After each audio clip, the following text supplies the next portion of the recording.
Today, we're going to cover how I compress overheads with an SSL Channel Strip plugin. Like and subscribe because there's new videos every week. Overheads. So for this, what we're trying to do is just capture the transient of the snare and maybe the toms and maybe even the kick a little bit and just push them further back into the mix. So it's the cymbals and the room sounds and the sustain of the instruments that come through in the overheads. So let's stick the attack on fast and then bring the threshold until we start getting a bit of compression on like the kick and the snare and the toms and everything.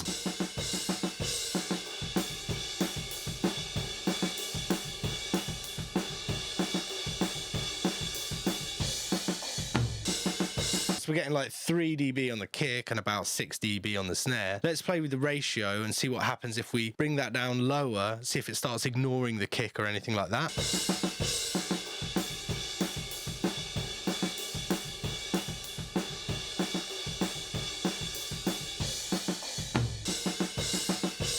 Cool, so now we're really just grabbing the snare. There's still compression happening on everything, but it's not really being triggered by the kick, which is going to stop the cymbals from pumping every time the kicks hit, right? Let's do a quick before and after on that. Before.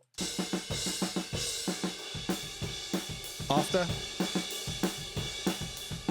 I think that's adding a lot of cohesiveness. It's bringing the kick and the snare all together. It's making them feel like they're one solid, like grooving performance. Let's see if we can dial in the release time so that they feel like they're playing really well together. So I'm going to make it as fast as possible and we'll slow it down until we get something musical happening.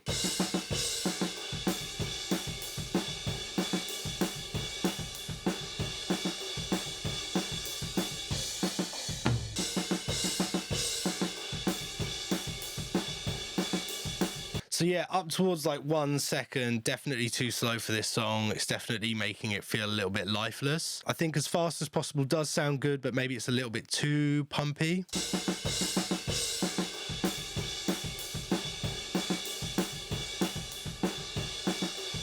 Somewhere around 200 milliseconds seems to feel good. So now I'm just going to play with all of the controls a little bit and dial in something really specific that I like.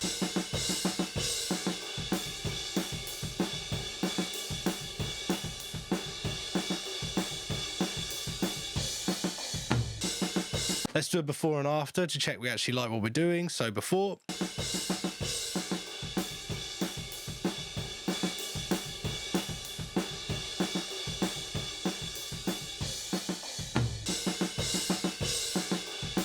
You can really hear how much length it's adding to the snare, and you can really hear how it's bringing the kick up to the same place as the snare, and obviously the kick and snare are closer in volume now to the cymbals as well. I also use bus compression and parallel compression all over my drums, so you might want to check out some of my other videos for that. Like and subscribe. I do new videos every week, and if there's anything you're stuck with, let me know in the comments and I'll try and make a video about it. Shred gnar.